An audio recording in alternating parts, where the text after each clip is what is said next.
according to Dan Rafael, Canelo versus Murat is possibly off because Murat, they have a problem fighting Murat because he's not even a B-side. They saying he's a Z-side. Like, he's not even a B-side. Like, he is not bringing nothing to the table. Even in Japan, nobody know him like that. If no disrespect I was an to executive at the Zone and they brought that fight to me, I would say, like, no. But the Zone is the ones that actually want that fight for Canelo. So to make him happy, and in return, they want him to fight Gennady Golovkin in September. So they think that Gennady Golovkin trilogy match is such a huge fight, which is it's gonna be a flop. I promise you that, because it's long overdue. Gennady Golovkin lost his fight against Demetrius. Even Canelo said that. So the fight is a flop. I don't know why the Zone gonna waste $66 million to pay Canelo for 2 fights that's gonna flop, just to please Canelo for the first fight, to cherry pick and go to the next fight with Gennady Golovkin in September. And what is that going to do? The Zone it's should not do going to get you no rates. Middleweight tournament. They exactly. BSing, I don't know what. So how you explain that? I'm saying Canelo, you Canelo biggest supporter. Who, so me? I'm saying he making you look bad. He making He's not making me look bad. He don't. Hey, I don't. Oh, you I don't get represent paid. Canelo? No, I don't get paid. He's not the person that I have at the top of the pound for pound, whatnot. But I like to be objective in my assessment of some of the fighters, and I'll give him. I remember when he was just a young teenager making his way up, and at this point, I still he a grown think man. that He said he was I born still ready. think that he is the person that it is can be argued as the face of boxing. Well, he said he was born ready. I don't think he's born ready because he's a full-grown man and still don't have the cojones to fight Andrade. So when is he gonna stop avoiding Andrade? Is the $1 million question, Professor. It's a lot of. I mean, we're gonna get to it. No, answer the question. But there's a lot of people that's been avoiding I'm Andrade. talking about Canelo. Let's stick to the subject. We're gonna get to every single fighter, but I'm talking about Canelo in particular. We already know Gennady Golovkin said absolutely not. I will not fight you. He turned down the fight. Somebody just got an offer for like but 1, 2, 3, 4, 7 mil. Stop maneuvering around the question. We're gonna get to him. I'm talking about Canelo. The $1 million question. Forget fighting. When is he even gonna negotiate with Andrade? Andrade. Okay. I'm talking about. You tell me Andrade's last 5 opponents, and then I'll tell you Canelo's last 5 opponents, and then we'll be like, why are these two guys fighting each other? We're probably gonna say that. My question is this: he was 1 belt removed from being undisputed at 160. According to Canelo himself, he said that's his long-living dream, that he want to become a reality, is to be undisputed at 160 and be the first Mexican fighter that ever did so. So my question to you is, Canelo was 1 belt removed from doing so by fighting Andrade, and he said absolutely not. So you could talk about who is Andrade's last 5 opponents. Who is Murat? If we're gonna mention that. They I'm saying, when is he gonna fight Andrade? And you haven't answered the question. I'm not sure at this point. So once Will he ever fight him? Once Andrade fights a top 5. I'll give him top 5. You fight a top 5 guy, and then I think that there can be a push for you to, because Andrade is one thing. He's starting to get this boogeyman persona that's being out there. The guy that people are avoiding. Jacobs doesn't call out his names. Charlo doesn't call him out. Triple G stays away from him. Charlo did call him out. I don't. Well, we're gonna get to that, but first of all, I must clear up. You said that Canelo is, he gonna fight him after he gets a big win. That's cool to say, but based on what track record you going by? Because Canelo never fights fighters coming off their biggest win. He fights fighters coming off their worst performances, and we see that with him negotiating with Saunders. He negotiated. Oh, after he looked horrible against Demetrius in a close fight. He looked horrible. I mean, look, Jacob, my man, that was a tough fight. It was a tough fight. It was a 1 round separating them. Demetrius, as we've seen, he's one of the best fighters. He is a very good fighter. And Canelo gave up the strap to Demetrius. But all I'm saying is, why you saying he gonna fight, Andrade if he get a big win, but based on what track record? Because as we see, he negotiating with Smith and Saunders, fighters coming off their worstest performances. So I think you mean if Andrade have a horrible performance not good performance. Because last time Canelo got asked about Andrade, he said he boring. But last time I checked, when he fought Killer, he looked like he was the killer in the ring, and he went in there on some Mike Tyson-ish and knocked him out. So that wasn't boring to me. So I'm saying the boring excuses out of the window. There was some more excitement to his. I'm just saying the excuse of him being boring is out of the window, and he's negotiating with Saunders, who move way more than Andrade. So I know that's basically a cop out and an excuse for him not to fight Andrade. The oldest excuse in the book that's so old that I gotta wipe it off before I talk about it. To me, it's probably less risk. I think he's probably determined. So he's cherry picking. Is that what you said? No, you just do that. So give me the year. I know you're digging your own grave trying to defend him and stuff, and the guard is going down, but give me a year. A year? When are he going to fight him? I say that because I don't think it's going to happen this year, but I could see them undisputed 2021. It happens in springtime. Canelo, Andrade, because at that point, I think Andrade fights, probably beats a Charlo, gets out of things, and then he's kind of knocked out some of the competition. It looks like Canelo, which I'm not interested in at all, but it looks like he is maybe positioning himself for the Triple G trilogy. And then I could see that at the top of the year. But I think Andrade needs to do some things to raise his profile. He fought on a Thursday night. It was because of the Super Bowl, I understand. But he fought on a Thursday night. Yeah, well, let's talk about it, though. I just want to mention this. I think the fight going to take place 2025. He going to negotiate 2024. I think when they invent cars that could fly, Canelo going to want to buy one of them. I mean, he going to possibly fight Andrade, even if. I mean, man, if he fight him in 2025, I'll be happy. Because like I said, if Canelo keep claiming he pound for pound #1, then he should fight him now. Can you hit the bell real quick? Now, I just want to mention this real quick. Hopkins, he came out and says, it's time for Canelo to make some legacy fights. He basically saying, man, Canelo, what is you been doing lately?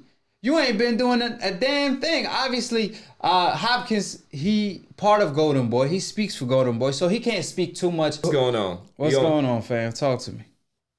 Hey, heck yeah, what's up, man? Yeah, what's up? So, talk to me. What you think about everything that just took place in Split Decision? I mean, Professor Nem, he laid out, knocked out, spark out. You want to be next? I'm over here looking pretty. Hey, don't hang up on me when I'm done now. Go ahead. Ain't nobody hanging up on you. The Mexican fans, man, they're proud as heck of Canelo, man. They what? Who else is proud? He said they proud. Man, who else is fighting 5 champs in a row? Give me a name. 5 champs? Yeah. He said Canelo fought 5 champs in a row. Who is Rocky Fielding a champion? I think he was a WBA champion. That wasn't a real belt. He got knocked out. He got knocked out in the first round. That's on our wall. He got knocked out in the first round. How that's not real? That's a real belt. That's a WBO, by the way. That you pointing at. I'm just saying. That's the WBO. The World Boxing Association. Listen, my man. So let me break it to you, because let's get serious for a minute. I mean, Tito. Canelo. Let me respond to him real quick. Go ahead. So Canelo, like you said, he fought champions, whatever. But at the end of the day, is calculated risk. He fight Kovalev when Kovalev is 1 foot out the door. Word to my man, Professor Nim. He said that out of his own mouth. Can I respond? Can I respond? Can I respond? So Kovalev, like I said, 1 foot out the door. Rocky Fielding got knocked out in the first round. You know what I'm saying? So he fought him, cherry-picked him. Obviously, Jacob was a good name. But Jacob had a tough fight with Demetrius, but I give him all the credit for, Jacob. Then who else did he fight? Because you said the last 5 opponents. Triple G. And, remember in the rematch, he got tested positive for a albuterol. And we can't dismiss that either. So he needed certain supplements to fight Gennady Golovkin, a guy that, basically his career is overhyped according to his biggest supporters, Max Kellerman and Jim Lampley. So I could keep going on and on and on, but his resume is made up because it's very calculated when he fights his opponents. He fight Kovalev on the way out, like I pointed out earlier. And I could go on. You could name me his great opponents. Can you please name them? He fought Austin when he was undefeated. Let Torino. Okay, go ahead. Yeah. Hey, my turn, AkHi. Yeah, go ahead. Yeah, go ahead. Break it down. Hey, look it. Now getting to Kovalev. Man, one of the greatest light heavyweight champions, right? Yeah, now it matters when you fight your opponent. Hey, look it. Now let me get going here now. Yeah, go ahead. You get it right. Yeah, go ahead. Hey, Kovalev knocked out Yarde, the young stud. And before that, Jacobs, man. Andrade, Charlo, they said, no, man, I don't want to fight you, Jacob. That's not true. Canelo said, let's go. Nah, don't bring up false information, but keep going. And then getting to that. And then getting to Triple G. Man, going against, man, at that time, remember Triple G, they were saying he's the best. And that first fight, okay, you know, nobody took nothing from nobody. But the second fight, man, Canelo said, no, man, it's me, man. So you know, how you feel about this, the him taking Kambiro in the rematch? Yeah, all right, let me break that down to you. Yeah, please do. Please do.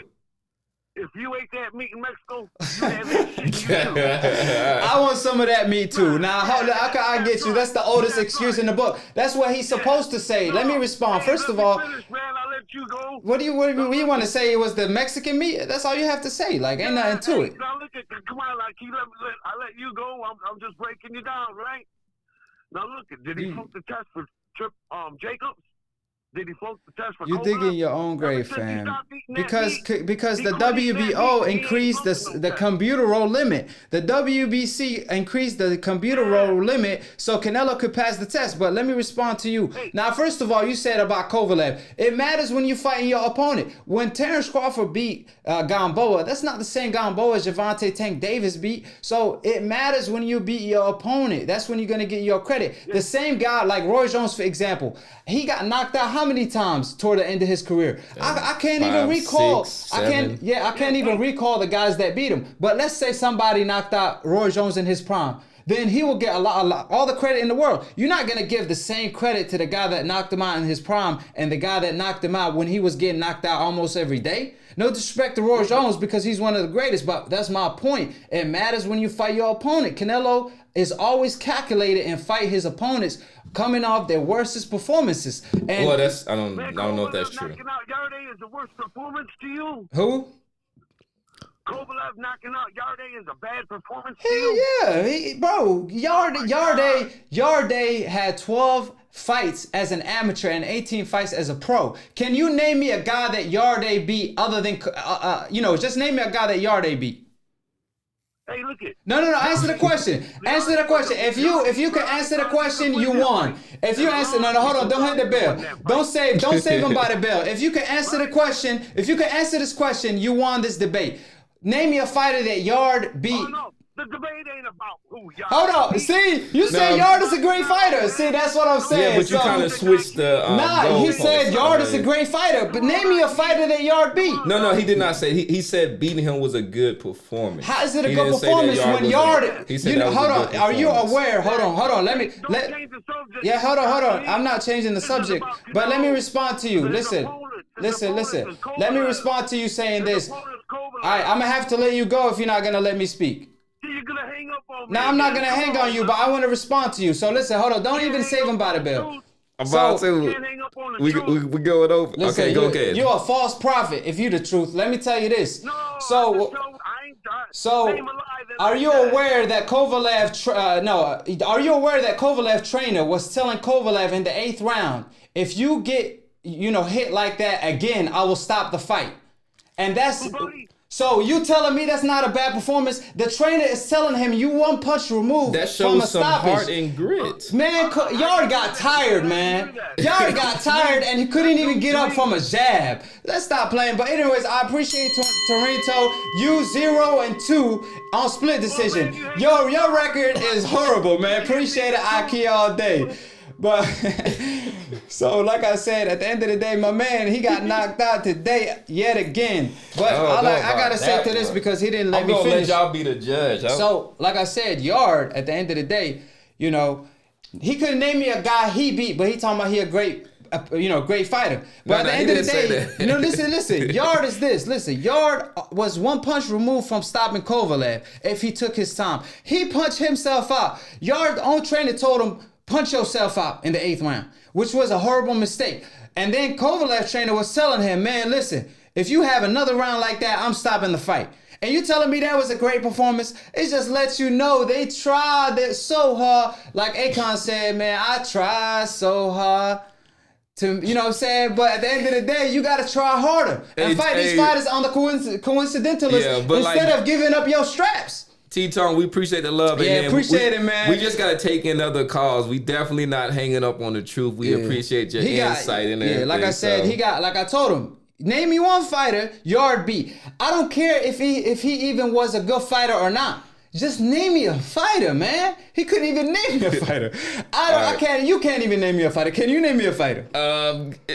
Give me a second to think about it. He was saved by the bell. Let's go to the next one. Let's move on to the next subject. Eddie showed proof of the offer he sent to Charlo.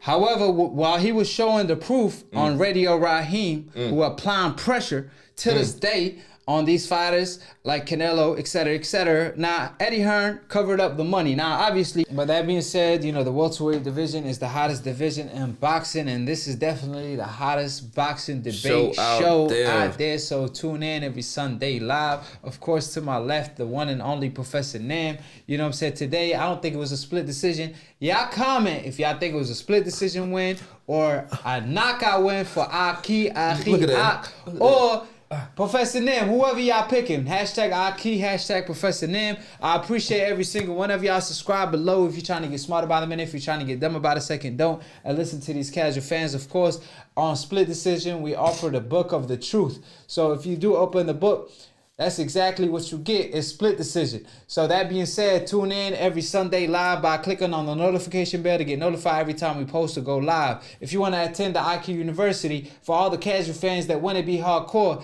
you know, come to the AkHi University. We have real life professors like Professor Nam teaching for free. All you have to do is subscribe, you know what I mean? So that being said, I appreciate every single one of y'all.